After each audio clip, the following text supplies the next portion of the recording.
Hello and welcome to the Vocal Sound Healing Podcast.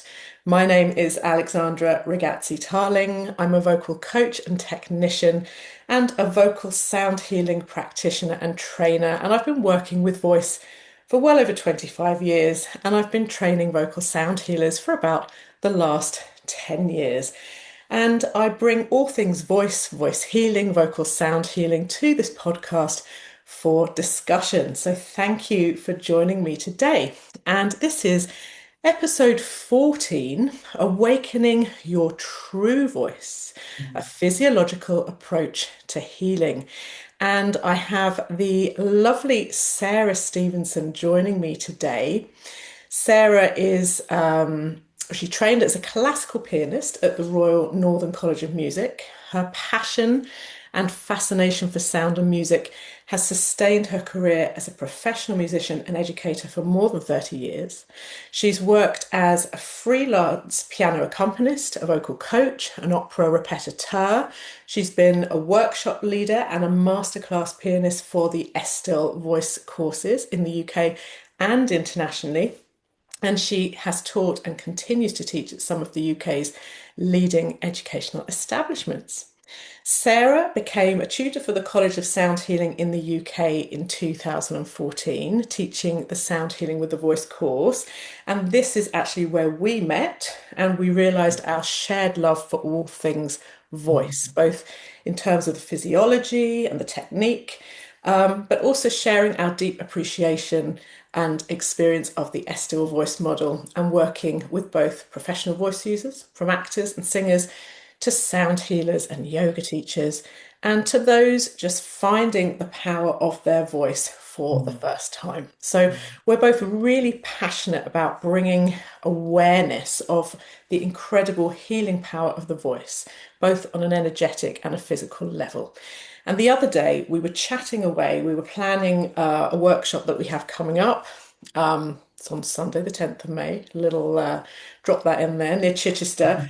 And we get into all sorts of deep and meaningful conversations about voice and healing and all of that. And I said, right, you need to come on the podcast so we can share some of these conversations with others. So welcome, Sarah. It's really lovely to have you Thank you, here thank you. today. And What a great idea getting on and having a little having a conversation as we chat. do when we meet. Exactly. Yeah. And we can talk for hours. So we're not going to do that today. We're gonna keep it in Yeah. the podcast length. But no, really lovely to have you here. And let's just dive straight in. So Mm. I think that for those of you that have listened to the podcast before, you'll know that we're always working from this premise of the vibrational universe, the vibrational body, in that we are all made up of millions of particles vibrating into the physical form that we are. And so, from this perspective, the voice is a sort of composite frequency of everything that we are. So it can show us when we're low in energy, when we're unwell, or on the more positive side, when we're vibrant and when we're well. It really reflects everything that we are energetically, psychologically, physically. And research is really starting to back up what we've always known about this Mm. super Mm. healing instrument that we hold within us. And it's regulating effects from increasing vagal tone to releasing feel good hormones into our system. So because the voice works on so many levels, it makes sense for us to start with the physical energy body, and to look at how we're using the voice on a physical level.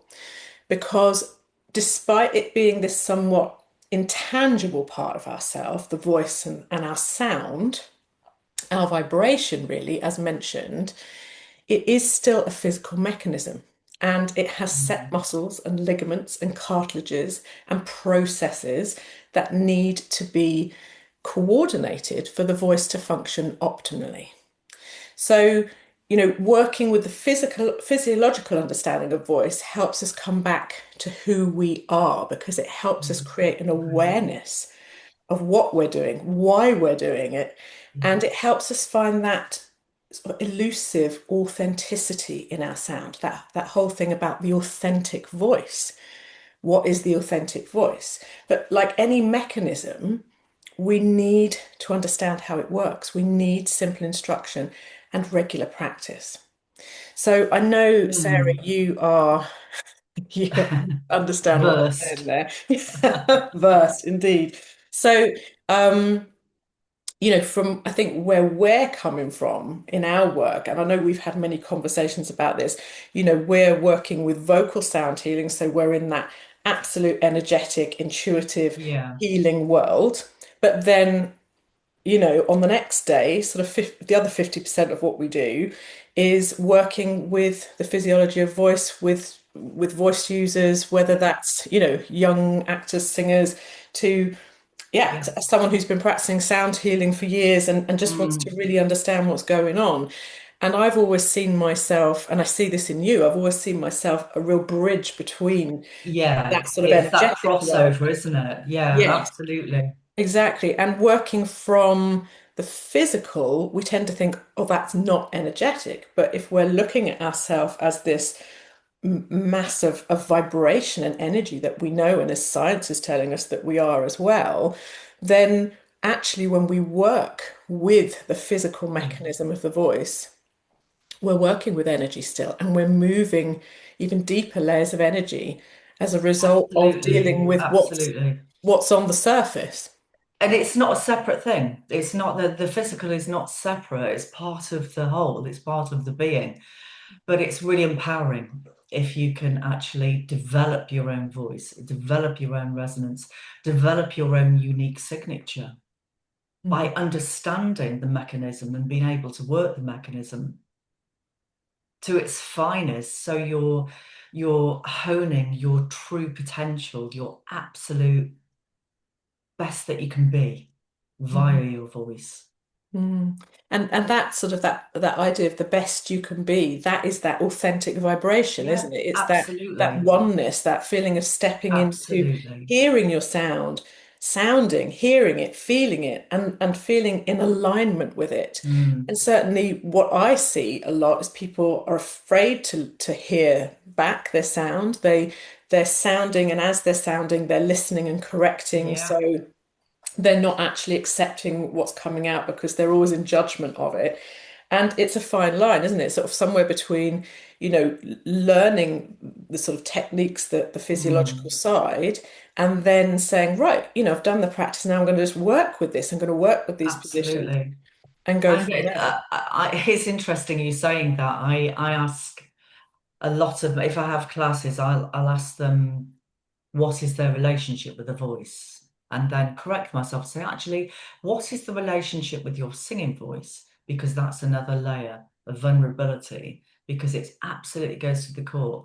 And we spend through exploration, through voice exercises, through singing songs, through playing, improvising with a voice, that story unravels. And it's a story. We all have a story with a voice. I mean, that is a whole other thing, but that is really important in terms of unraveling. But the physical is really important.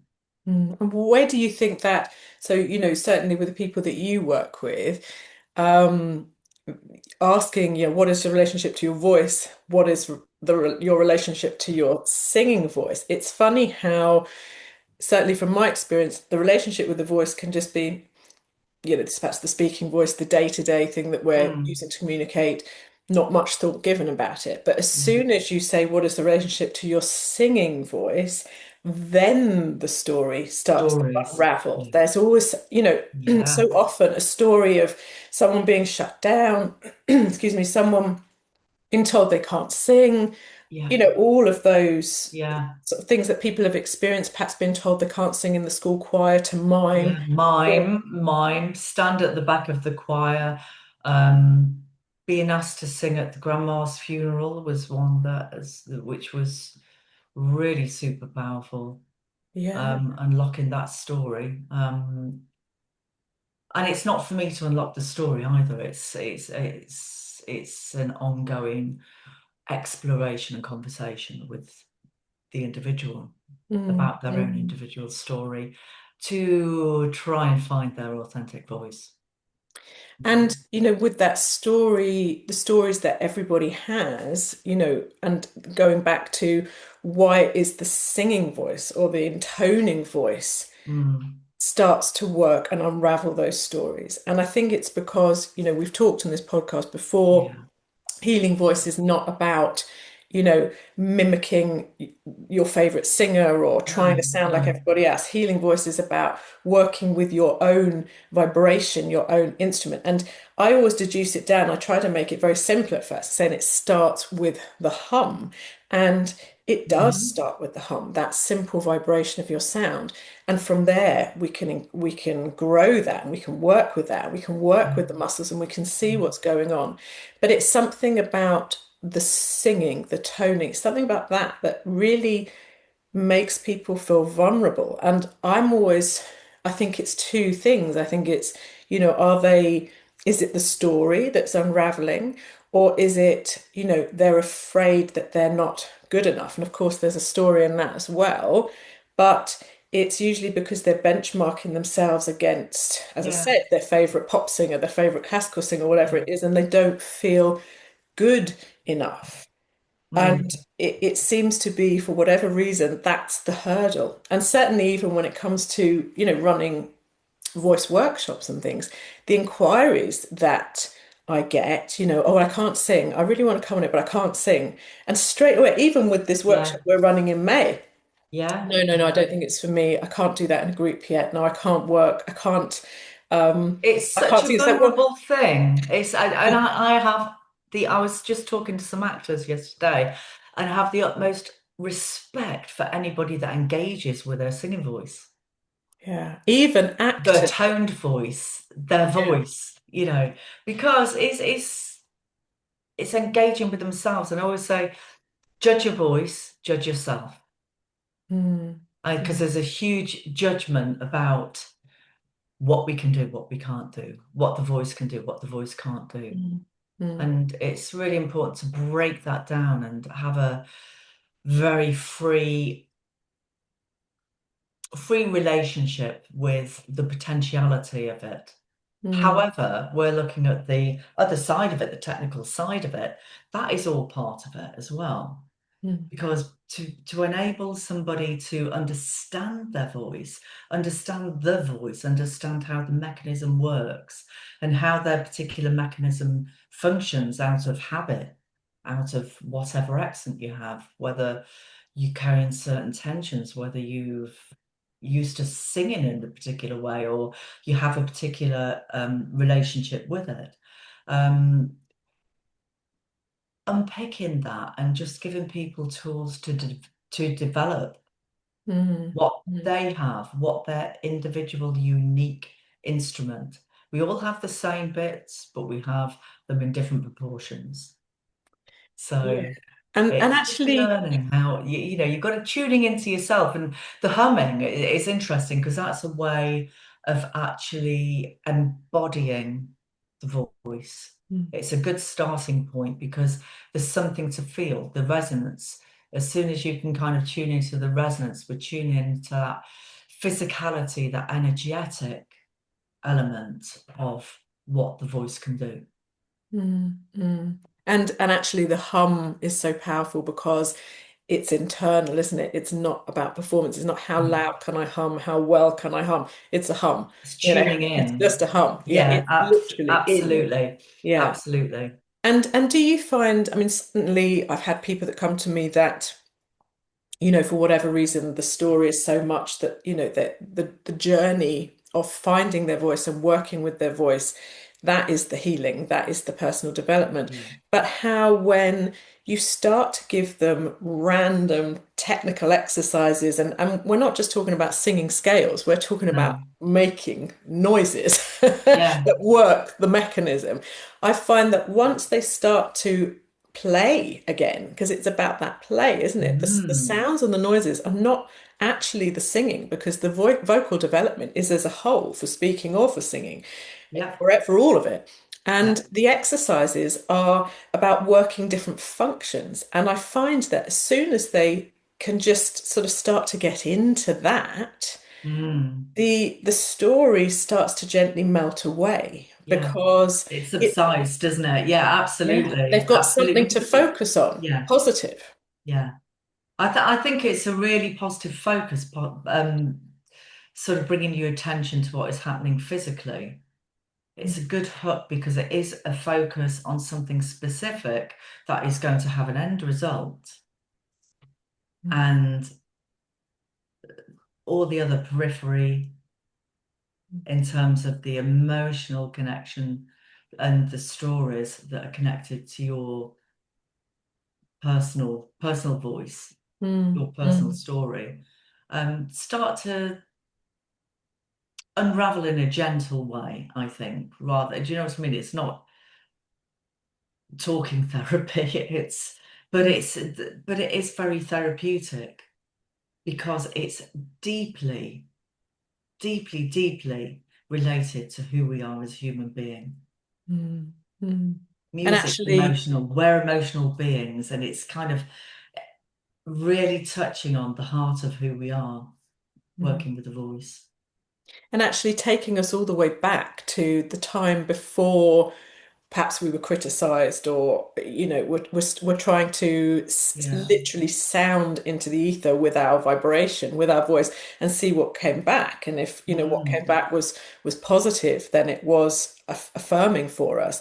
But if it wasn't received and it didn't come back in a nice way, then you know things perhaps start to go awry at that point. But before that, when we're babies and we're crying out and we're giggling and we're cooing and Free. we're blowing raspberries and doing all of these things, that Mm. is the fundamental formation of voice. That is how the voice and the brain are Yeah. interacting, and the ears, and listening, and listening to the reverberation of the voice. So not listening to how well I sang that phrase, Yeah. but listening to the resonance, feeling. The resonance, this the sound in the ether, in the energy of, do you know what I mean? And in the atmosphere of where they are, feeling, hearing how that Yeah. comes back to them. And actually, that in itself being a Mm. learning part of development, part of learning on not just on a vocal level, but in terms of self-expression and all of that. Yeah.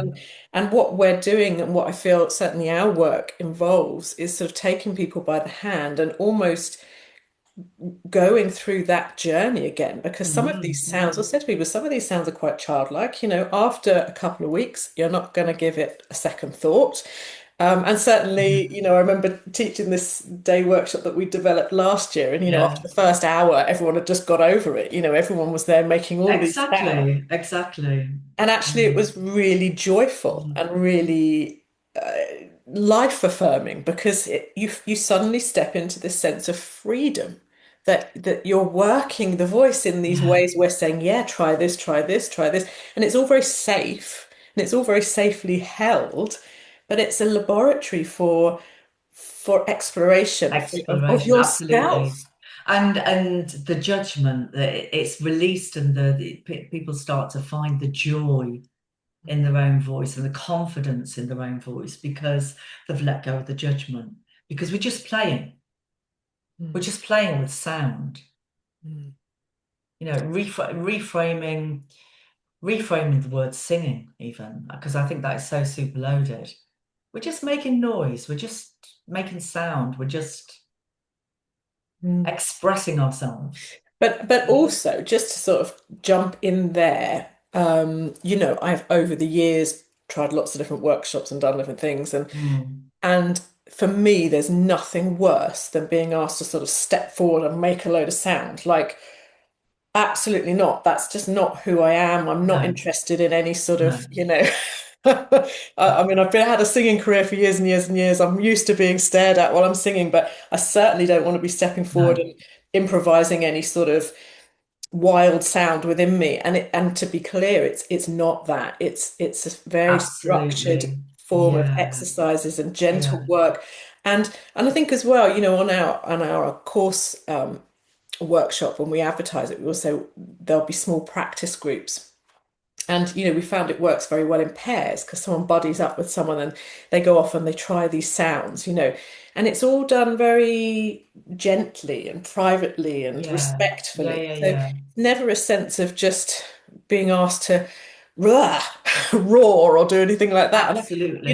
over the years, I was, oh my God, it was all right at drama school, but not drama school. You're in a different mindset, aren't you? But even at drama school, I've taught drama students for decades, and there's still the fear of the voice there, even though I've always found it the most curious thing because I think you practice to become voice professionals. And why is it? Why is it that there's so deep a layer of fear where it comes to when it comes to the voice when we're kind of homing in just to the voice? Mm, And it's just been a fascination and curiosity mm. for me, really has. And Um, it's probably again we're back to that sort of performative aspect, aren't we? Because yeah, as soon yeah, as, for yeah, actors, for singers, for opera singers, whatever, if you're listening and you're out there and you're doing that job, back to my opera days, it was all about perfection. It was all about being able to yeah, stand up, deliver the goods and do it. But for me, this work that we're doing, this came after all of that. And yeah, suddenly all of the sort of tensions associated with that and the lack of play, suddenly now, probably the last 15 years, I've played more with my voice than I yeah, ever did. And as a result of that, crossing genre is, don't give it a second thought. yeah, I used to just sing classical and opera. Now I would say I probably sing more of everything else yeah, exactly. because it's opened it up. I've been lucky because I trained as a pianist, a classical pianist, not a vocalist, and my training with a vocal came as a vocal coach and opera repetitor, and then with the Estill work, because I was introduced to the Estill work by some of the classical coaching I Do was you doing. want to just explain what Estill is, just for those Yeah. people that don't So know? it's a body of about 40 years scientific research on the voice, and it was created by a formidable and incredible woman. I met her a couple of times, called Jo Estill, and she was an Italian woman from New York. She was very, very, very short, but she packed a punch, you know. She took no prisoners. And she went back to school basically in her late 40s, 50s, and she'd had a career and European career as a singer, as a classical singer, but she didn't really enjoy the performing. I think she was plunked on a table at the age of 40 from an Italian immigrant, cantare, cantare. She was just asked to sing. She said, I could sing very well, but it wasn't her thing. She was really interested in the science part of it and never really got the answers from any of her crits or vocal teachers, even what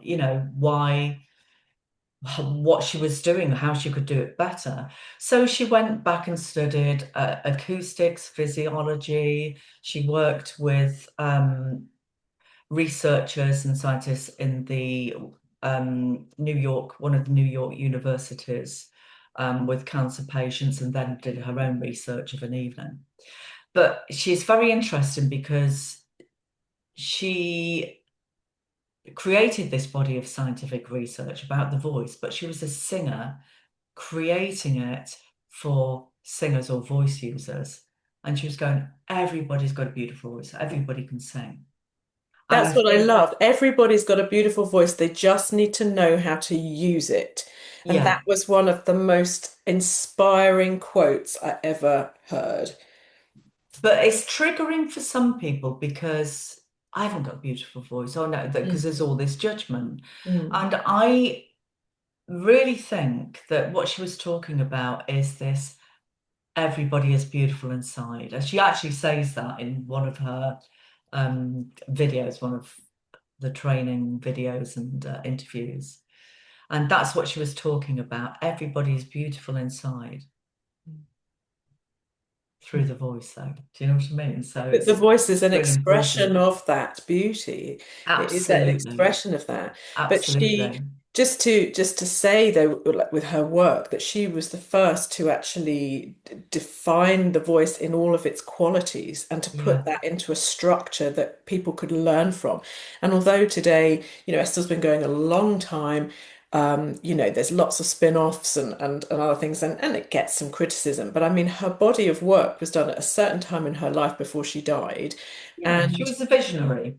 she She was was a a visionary visionary, for and sure. it's people like yourselves and Yeah, other Estill master trainers that have taken this work on, and it's not just about structure, it's just giving a format, and that's why it works so beautifully. yeah, But I just wanted to explain to people that perhaps don't know that certainly in the in the yeah, in the voice world, Estill is a common name that we know, but in the yeah. healing voice world, perhaps this isn't something that people have come across.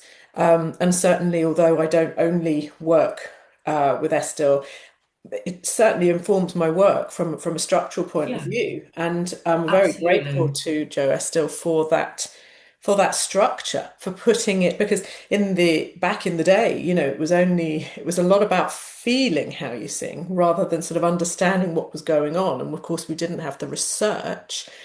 We didn't have the And when technology of they didn't cameras. have the equipment, this is the thing. She was just very fortunate when she was starting to do her research and working with other researchers and scientists on other things in the day.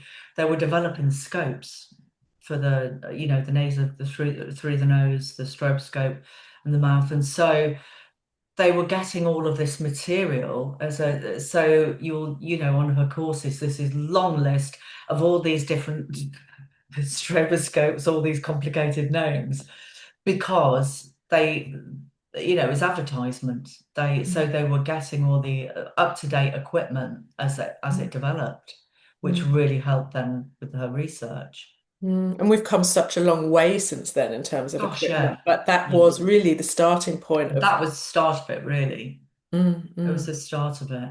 And And yeah, and so it's just, going back to um, sort of working with developing the voice from this physiological point of view and sort of saying, mm, okay, well, we're in the healing voice world, that's certainly where I say majority of my work lies in the courses, and I know yeah, you're the same. We've been yeah, teaching vocal sound healing for at least 10 years now. yeah, And as vocal sound healers, we are looking for that pure tone, that pure resonant tone. mm, We're looking for tone that's rich in harmonics. We're looking for tone that is therapeutic. So we're yeah, not blasting, our clients on the therapy table or someone, working with us. We're looking to create that resonance.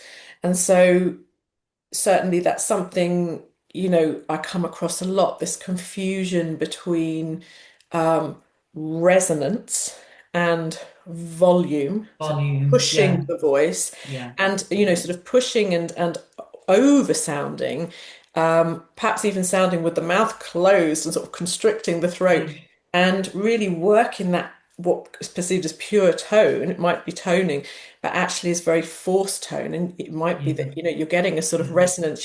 Your singing bowls in the room are buzzing, but actually it's not coming from an open place. It's not coming no, from healthy no, vocal production. And so, I mean, in terms of certainly the way I approach that is looking to sort of start by just what's going on in the acoustic space. yeah, This idea that the absolutely, mouth is the yeah, acoustic space. This is where we're resonating. yeah. Um, and I've talked about this on this podcast before, but it'd be interesting to hear what you feel about, the mouth, the pharynx, all of that is resonating the sound, and the difference between volume and that pure tone rich in harmonics. Yeah, that's your playground. It's your Mm. playground. So the sound is created with sound makers, the vocal folds, and anything above that is all of the space that you can utilize to create different sounds and different nuances and develop harmonics and play with harmonics, the palate and the tongue. And it's having use of these structures to be able to do that. It's having an awareness if there's tension in the root of your tongue, for example, um, and an awareness of how you can release that Mm, and how that's going to change the sound, prevent the sound. And it's absolutely paramount. Sort your playground out. Just mm, play with the sound above. Don't work purely from the vocal folds. I think if you're not aware of how all the different structures work, of course, you're going to, the most instinctive thing is to go, I'm using my voice. I'm kind of projecting my voice and mm, kind of just working purely with breath and with the vocal folds. Obviously, you're using other structures because the sound's coming through them, but mm, you're probably not using it most efficiently. mm. And And then it's it's really actually easy to drive and push and overwork the mm. voice. And actually, when the voice is functioning optimally, it doesn't feel like hard work and it doesn't Absolutely. feel tiring. You might actually Yeah. feel that you've worked, engaged other muscles in the body which play the supporting role, Yeah. which then relieves the throat, Yeah. which relieves the jaw, that we're not actually holding everything in the mechanism here and Yeah. squeezing and pushing.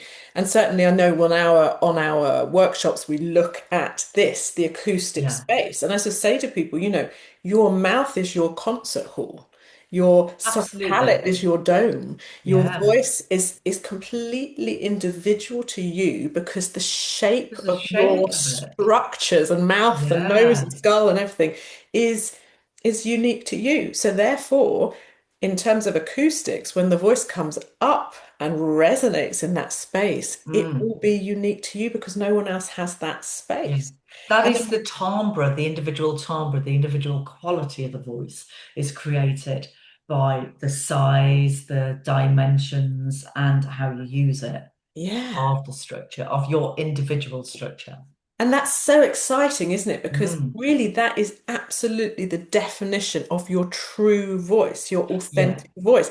Because when you understand how to use that acoustic space, in an optimum way for vocalizing, which brings us back to the physiology. Yeah. When you understand that, your voice comes up into that beautiful space that you've created and worked with and resonates its own unique timbre. And that's the thing, isn't it? When you listen to certain vocalists or whatever, and you think, oh, I know who that is, I could hear straight away, because they're working with the same sound. Doesn't matter what they're Yeah. doing, speaking, singing, tone, whatever they're doing, but they're always working with that same color because they've developed that space, that resonance Yeah. space. For me, And that I think that's one thing that Jo Estill um, gave people through her work. When it's done well, like anything, when it's taught well and when it's utilized for the individual, um, is that she allows the person to tap into their own individual sound Mm, mm, and their own uniqueness. And I think that's really important with the voice because if we're talking about authenticity, authentic self, we're talking about authentic sounding, mm. you know? Um, And that's not imitating other people. no, I certainly no, feel like in the healing voice world, there's this sort of idea that the voice needs to be more masculine. When you listen to people chanting or chanting mantra mm, or text, whatever it might be, it's always this sort of low sound and repetitive. And really, I listen to it, and think, oh gosh, oh, yeah, oh, yeah, I start to feel concerned. We've probably because the ancients were men chanting this, so now yeah, we've moved into a different place, haven't we? And women don't need to only use that lower register and feel that they've got to push and work with that. The yeah, beauty of healing voice is that we can open the voice, open the space, open the the whole mechanism to work with yeah, high, low, whatever we want, and be creative absolutely. with that. Absolutely. And it is, and with that sense of play through the exercises, you probably will find yourselves exploring more range, different vocal colours. You'll find sounds that you've never made before, even Yeah. quite possibly. It bothers me certainly in my vocal coaching work that I had a new student yesterday and you know she had the most incredible upper range of the Yeah, voice, but was putting everything in a lower and lower and lower key because that's where she felt that she was most, I suppose, in comfortable. control. And Yeah. also, it sounded like everybody else sounds. And I was like, oh, I said, yeah, yeah, that's great. I said, but I'm more interested in this top In where voice. your voice sits. Yeah. Yeah, and so many people that it's. She said, "Oh, Yeah. she said I don't want to be slipping into that voice." So I was like, "Oh no, please slip into that voice. It's Yeah, wonderful." But unless you've exactly. never ever been told, or you've only got that sort of one-sided, Mm. you only know what you hear and what's commonly done. But I certainly feel part of my mission is to really get people into that middle and upper sound because there's so much color and beauty. And Yeah. when we're there and we develop the space and the engagement to sit there, all of that color All filters those into harmonics and everything yeah, else. Yeah. absolutely. And then you're Absolutely. working with a healing voice. Yeah. It's a voice that's Yeah. across the spectrum, your lowest note to your highest note, which, I Yeah. say to people, oh, we're in opera land now, and they go, I had no idea I Yeah. could sing so high. I'm like, well, the Yeah. room's shaking, I There you think, I go. think. And And it's, that's it. And then you start to physically feel the sound energy, the energy of the sound. And I think this is sometimes a confusion with people kind of finding their own sound. They listen too much to what they're hearing, their internal voice. And think about it, your voice comes out there, back through that, bone conduction plus other things, and it's yeah. not the sound that people hear from And I outside of think you.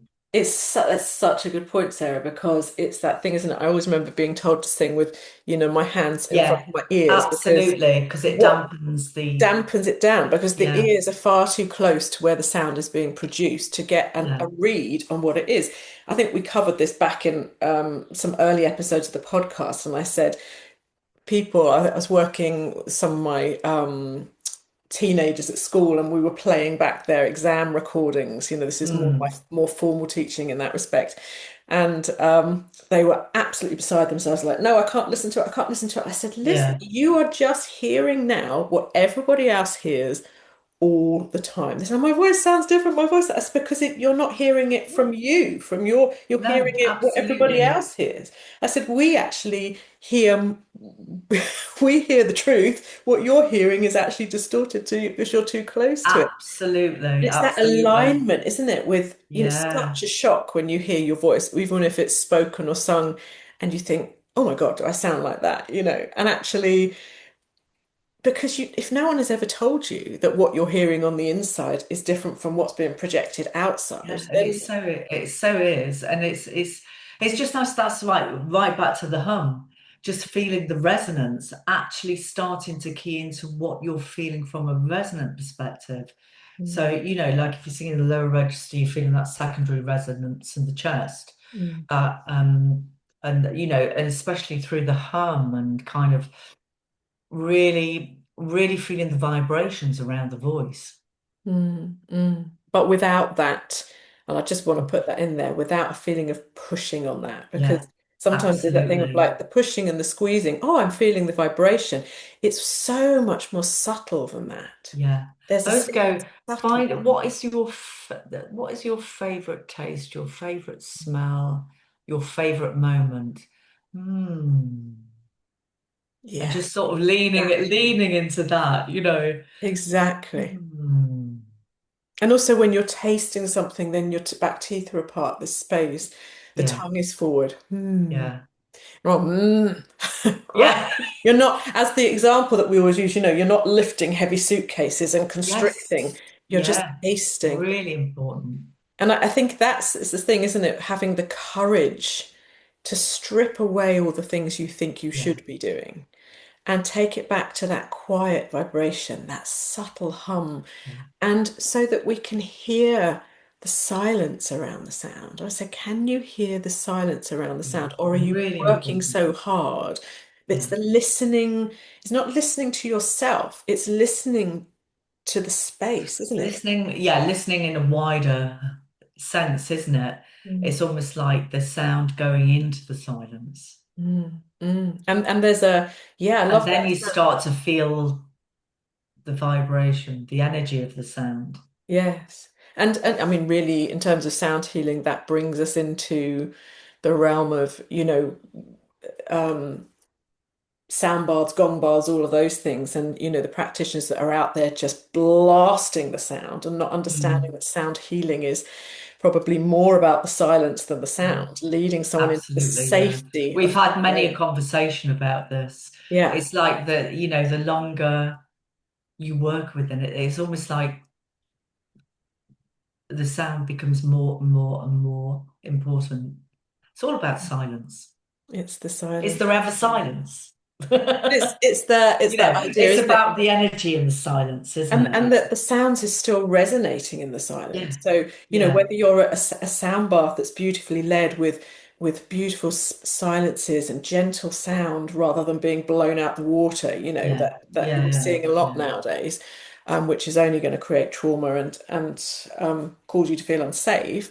But instead, that silence, which is helping you gently The drop holding, into isn't it? It's holding that, you yeah, and yeah. allowing the nervous system to really You just go, settle into its safety, into that middle ground. And yeah, with the yeah, yeah, voice yeah. as well, that's Mm, another reason why the voice is so healing for us, is that with that gentle hum, like you said, with that mm, taste, we we open up suddenly a whole other sphere of energy around us. When you yeah. hum that quietly, there's something else. And what is that? So we Mm, mm. we take ourselves deeper into that healing space. And gosh, well, look, you only need your voice really for sound healing, don't you?